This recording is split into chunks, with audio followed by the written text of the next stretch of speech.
পুলিশের ইউনিফর্ম খুলে অবসরে যাওয়া এক ডন লেভেলের ডিটেকটিভের বেস্ট ফ্রেন্ডকে খুন করে মাফিয়ারা ভেবেছিল তারা খুব সহজেই পার পেয়ে যাবে, কিন্তু তারা স্বপ্নেও ভাবেনি যে আইনের শেকল থেকে মুক্ত হওয়া এই প্রাক্তন পুলিশ অফিসার এবার পুরো আন্ডারওয়ার্ল্ডকে একটা কসাইখানায় পরিণত করবে। যাকে পুলিশ আর আইন ছুঁতে পারেনি তাকে এই রিটায়ার্ড পুলিশ অফিসার কিভাবে এক হাতে টুকরো টুকরো করলো, আর ফাইনালে এই অহংকারী মাফিয়াদের সাথে কি এমন হয় যা দেখে তোমার গাম ছুটে যাবে। তো চলো শুরু করা যাক।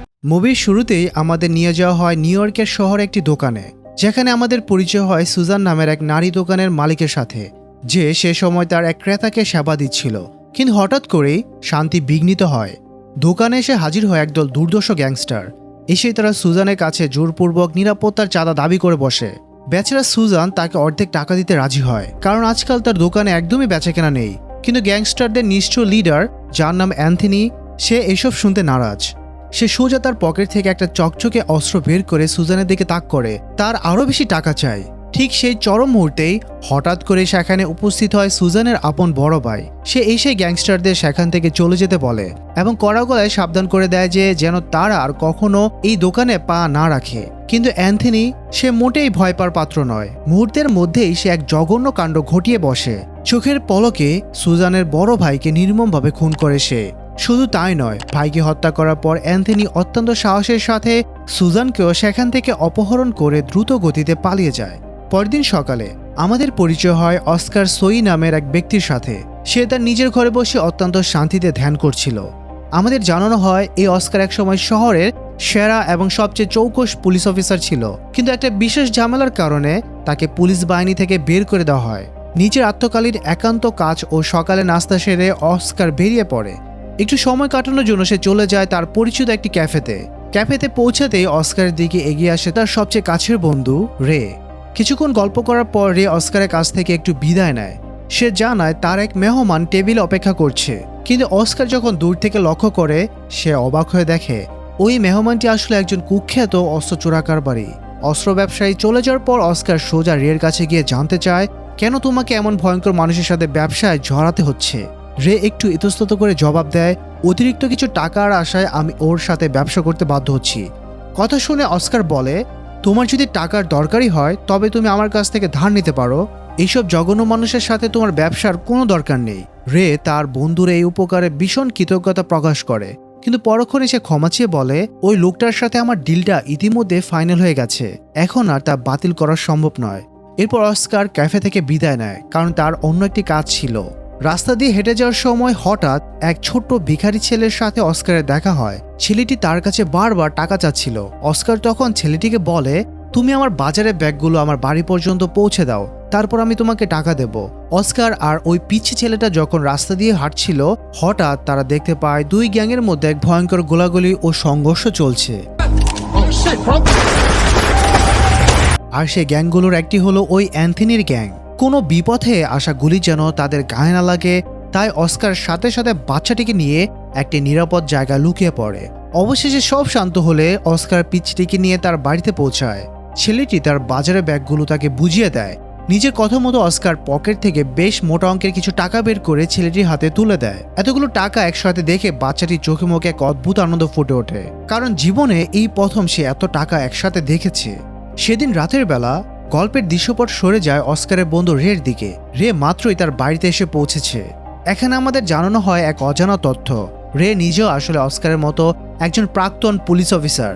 একটা সময় ছিল যখন কঠিন সব মিশন শেষ করার জন্য তারা দুজন কাঁধে কাঁধ মিলিয়ে একসাথে কাজ করত। রে এখনো বিয়ে করেনি। বিশাল এই বাড়িতে তার একমাত্র সঙ্গী হলো তার পোষা বিড়াল। হঠাৎ করে রাতে নিস্তব্ধতা ভেঙে রের গাড়ি অ্যালার্ম বেজে ওঠে। সে দ্রুত বাইরে উকি দেয়। দেখতে পায় অ্যান্থনির গ্যাংয়ের কয়েকজন সদস্য তার গাড়ি চুরি করার চেষ্টা করছে। কিন্তু রে যখনই তার বন্দুক বের করে তাদের দিকে তাক করে, চোরগুলো ভয় পেয়ে সাথে সাথে সেখান থেকে পালিয়ে যায়। রে আবার ঘরের ভেতর ফিরে আসে, কিন্তু এসে তার চোখ আটকে যায় পেছনের দরজায়। দরজাটা খোলা। সতর্কতার সাথে এসে চারপাশ চেক করে, কিন্তু অদ্ভুত ব্যাপার হলো সেখানে কেউ নেই। তাই রের বেশি না ভেবে সোজা তার বেডরুমে চলে যায়। পরের দিন সকালে অস্কার বরাবরের মতোই তার সেই পরিচিত ক্যাফেতে এসে বসেছে, কিন্তু আজ একটা ব্যাপার তাকে ভীষণ অবাক করে। রে তো প্রতিদিন এই ক্যাফেতে আসে, আজ কেন সে এখনো আসেনি? অস্কার ওয়েটারকে ডেকে জিজ্ঞেস করে সে রেকে দেখেছে কিনা। ওয়েটার না সূচক মাথা নাড়ে। উপায় না পেয়ে অস্কার রেকে ফোন কল দেয়, কিন্তু ফোন বন্ধ। রের সাথে তার একটা জরুরি কাজ ছিল, তাই অস্কার নিজের রের বাড়ির উদ্দেশ্যে রওনা দেয়। রে বাড়িতে পৌঁছাতেই অস্কারের সামনে এসে দাঁড়ায় সারা এবং ববি নামের দুই পুলিশ ডিটেকটিভ। বলাই বাহুল্য, সারা এবং ববি দুজনে অস্কারকে খুব ভালো করে চেনে, কারণ এই শহরের ইতিহাসে অস্কার হলো সেরা একজন প্রাক্তন পুলিশ। এমনকি সব পুলিশ এখনো অস্কারকে দ্য লেজেন্ড বলে ডাকে। অস্কার ভ্রু কুচকে জিজ্ঞেস করে, তোমরা এখানে রের বাড়িতে কি করছো? সারা গম্ভীর মুখে জবাব দেয়, অস্কার, তোমার নিজের চোখেই রের রুমে গিয়ে দেখা উচিত। অস্কার ধীর পায়ে রুমে ঢোকে, আর যা দেখে তার পায়ের তলা থেকে মাটি সরে যায়। সে আক্ষরিক অর্থে স্তব্ধ হয়ে পড়ে।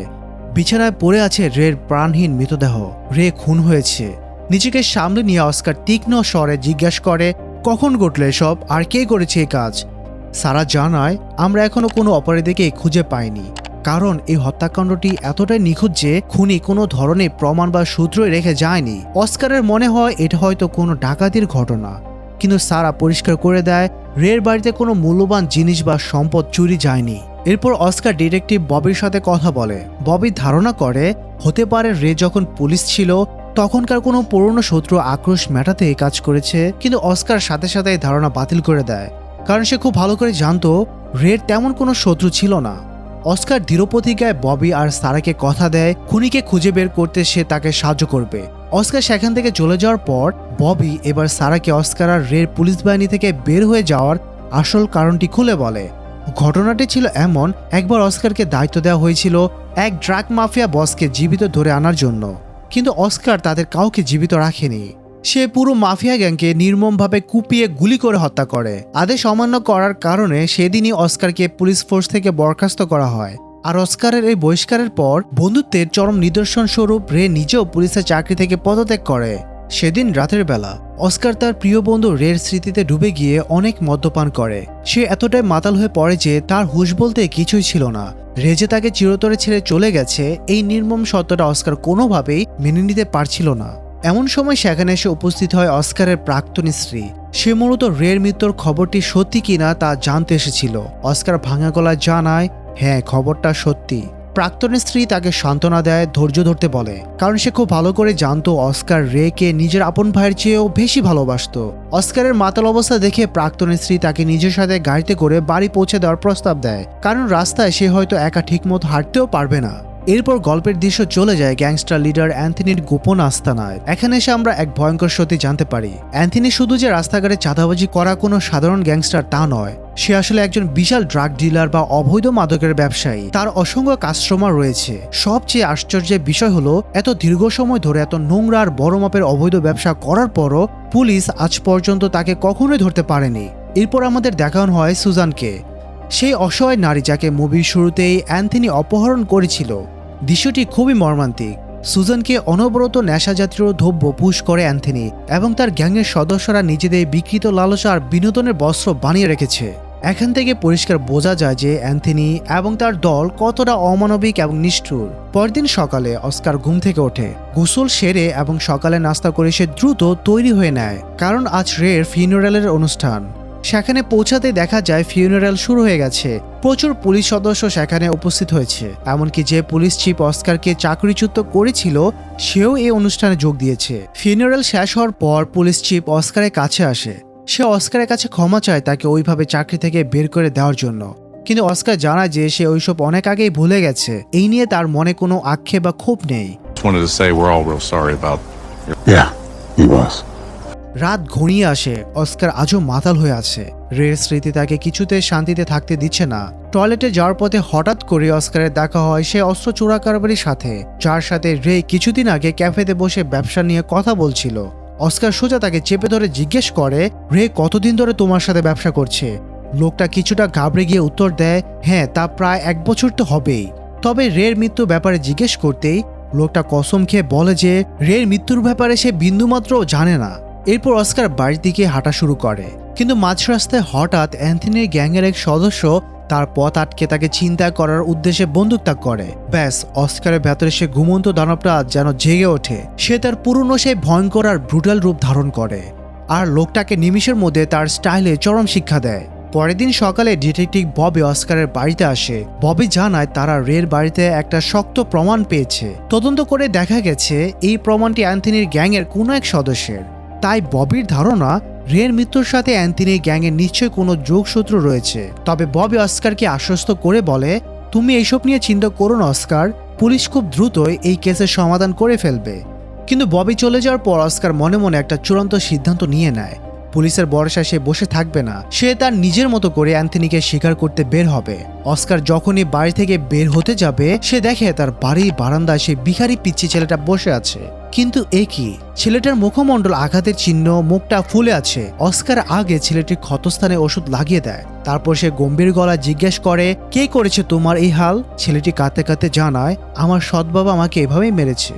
এই কথা শুনে অস্কারের রক্ত টকবক করে ওঠে। সে ছেলেটিকে বলে, আমাকে এক্ষুনি তোমার সৎ বাবার কাছে নিয়ে চলো। গাড়িতে যেতে যেতে অস্কার ছেলেটিকে তার নিজের জীবনে এক আক্ষেপের কথা শোনায়। সে বলে, একসময় সে আর তার প্রাক্তন স্ত্রী খুব করে চেয়েছিল তাদের একটা সন্তান হোক, কিন্তু ডাক্তারি পরীক্ষায় জানা যায় যে অস্কার বাবা হতে অক্ষম, আর এই কারণেই তার স্ত্রী তাকে ছেড়ে চলে যায়। সেই থেকে অস্কার একজন ডিভোর্সি হিসেবে জীবন কাটাচ্ছে। তাই যে বাবা মা তাদের সন্তানদের সাথে এমন অমানবিক আচরণ করে, তাদের প্রতি অস্কারের চরম ঘৃণা। কারণ এই দুনিয়ায় এমন অনেক মানুষ আছে যারা একটা সন্তানের জন্য কতটা হাহাকার করে। কিছুক্ষণ পর অস্কার একটি মিনি মার্কেটে থামে একটু পানি কেনার জন্য। পিচ্চিটা গাড়িতে অপেক্ষা করছিল।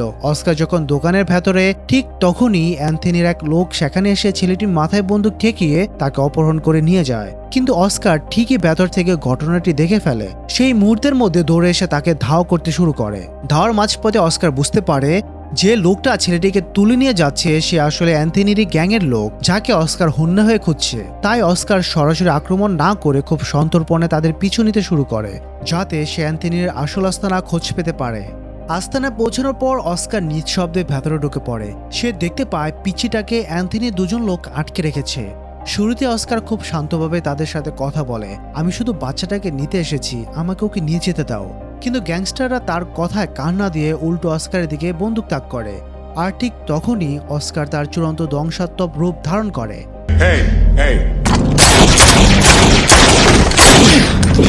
নিমিষের মধ্যে সে তাদের উপর ঝাঁপিয়ে পড়ে।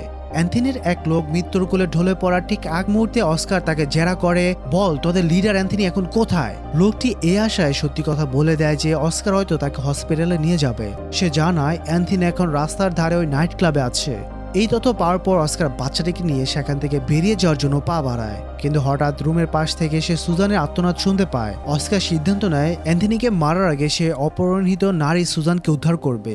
পাশের রুমে গিয়ে অস্কার দেখে একজন পাহারাদার সুজানের উপর নজর রাখছে। অস্কার এক নিমিষেই তাকে শেষ করে দেয়। তারপর সে রুমে ঢুকে সুজানকে মুক্ত করে। সুজানের অবস্থা তখন অত্যন্ত শোচনীয়। অস্কার বিন্দুমাত্র সময় নষ্ট না করে সুজান আর বাচ্চাটিকে নিয়ে সেখান থেকে দ্রুত বেরিয়ে আসে। অস্কার প্রথমে সুজানকে তার মায়ের মিনি মার্কেটে নামিয়ে দেয়। নিজের মেয়েকে জীবিত অবস্থায় ফেরত পেয়ে সুজানের মা অস্কারকে দুহাত ভরে ধন্যবাদ জানায়। এরপর প্রায় 30 মিনিট পর অস্কার বাচ্চাটিকে নিয়ে তার নিজের বাড়িতে আসে। সে ছেলেটিকে কড়া নির্দেশ দেয়, আমি ফিরে আসা না পর্যন্ত তুমি এই বাড়ি থেকে কোথাও বের হবে না। এরপর অস্কার প্রস্তুত হয়। এবার সে সোজা সেই নাইট ক্লাবে যায় অ্যান্থনি আর তার সাঙ্গপাঙ্গদের চিরতরে শেষ করতে। সে সাধারণ কাস্টমারদের মতো পানি অর্ডার করার ভান করে চারদিকে নজর রাখতে থাকে। অনেকক্ষণ পেরিয়ে গেল, সে অ্যান্থনিকে কোথাও দেখতে পায় না। তবে সে অ্যান্থনির এক গ্যাং মেম্বারকে কয়েকজন মেয়ের সাথে বসে থাকতে দেখে। অস্কার তীক্ষ্ণ দৃষ্টিতে লোকটির দিকে নজর রাখে। একসময় লোকটি যখন একা বাথরুমে যায়, অস্কারও বিদ্যুতের গতিতে বাথরুমে ঢুকে পড়ে। আর এরপর সেখানে যা ঘটেছিল ভয়ঙ্কর। লোকটাকে এমন মারে যে সে নড়ার ক্ষমতা হারিয়ে ফেলে। এরপর অস্কার লোকটার ফোন কেড়ে নেয় এবং অ্যান্থনিকে একটা মেসেজ পাঠায়, ক্লাবের পার্কিং লটে দ্রুত দেখা করো। অ্যান্থনি সে সময় ক্লাবের ভিআইপি রুমে বসেছিল। মেসেজ পেয়ে সে অস্কারের পাতা ফাঁদে পা দেয়। নিজের ডান হাত বা সবচেয়ে কাছের লোকটার সাথে নিয়ে সে সোজা পার্কিং লটে নেমে আসে। সেখানে পৌঁছাতেই অ্যান্থনি আর তার লোক চমকে ওঠে। তারা দেখে তাদের সেই গ্যাং মেম্বারদের মাথায় বন্দুক ঠেকিয়ে দাঁড়িয়ে আছে স্বয়ং অস্কার। অস্কারের চোখে তখন প্রতিশোধের আগুন। সে অ্যান্থনির দিকে তাকিয়ে গর্জে ওঠে, বল রেগে কে খুন করেছে? কিন্তু অ্যান্থনি এসব প্রশ্নের উত্তর দেওয়ার কোনো ইচ্ছাই ছিল না। সে উল্টে অস্কারের উপর আক্রমণ করে বসে। এমনকি আক্রমণে অ্যান্থনি তার নিজের লোককে বলির পাঠা বানায়।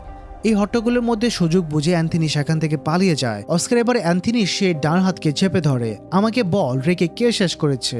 কিন্তু লোকটা এতটা একরোখা ছিল যে সে একটুও শব্দ করেনি। চুপচাপ থাকতে থাকতে অতিরিক্ত রক্তক্ষরণে তার মৃত্যু হয়। ঠিক তখনই দূরে পুলিশের সাইরেনের শব্দ শোনা যায় আর অস্কার দ্রুত সেখান থেকে সটকে পড়ে। বাড়ি ফিরে অস্কার দেখে পিচিটা আবারও ঘুমাচ্ছে।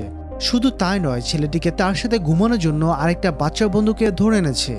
অস্কার এতে মোটেও বিরক্ত হয়নি, বরং সে খুশি হয় যে বাচ্চারা অন্তত তার বাড়িতে একটু নিরাপদে থাকতে পারছে। অস্কার যখন একটু বিশ্রামের জন্য যাবে ঠিক তখনই তার ফোনে কল আসে। কল করেছে ডিটেকটিভ ববি। ববি উত্তেজিত গলায় বলে, অস্কার, আমরা জানতে পেরেছি রেকে খুন করেছে গ্যাংস্টার অ্যান্থনি। আমি অ্যান্থনির গোপন আস্তানার ঠিকানা পেয়েছি। তুমি এখনই যাও আর অ্যান্থনিকে ধরে ফেলো। বিন্দু মাত্র চিন্তা না করে অস্কার ববির দেওয়ার ঠিকানায় অ্যান্থনি সে গোপন আস্তানার দিকে ছুটে যায়। সেখানে পৌঁছে অস্কার যখন দরজার তালা খোলার চেষ্টা করছে হঠাৎ সে চমকে ওঠে। সে দেখে তার পাশে দাঁড়িয়ে আছে ডিটেকটিভ সারা। অস্কার অবাক হয়ে জিজ্ঞেস করে, তুমি এখানে কি করছো? সারাও সমান অবাক হয়ে বলে, এই প্রশ্ন তো আমার তোমাকে করা উচিত। কিন্তু তারা একে অপরের কথা উত্তর দেওয়ার আগেই হঠাৎ করে তাদের লক্ষ্য করে বৃষ্টির মতো গুলি ছুটে আসে। গুলি ছুটছে আর কেউ নয়, স্বয়ং অ্যান্থনি। সে আগে থেকে পুরোপুরি প্রস্তুত ছিল অস্কার আর সারাকে শেষ করে দেওয়ার জন্য।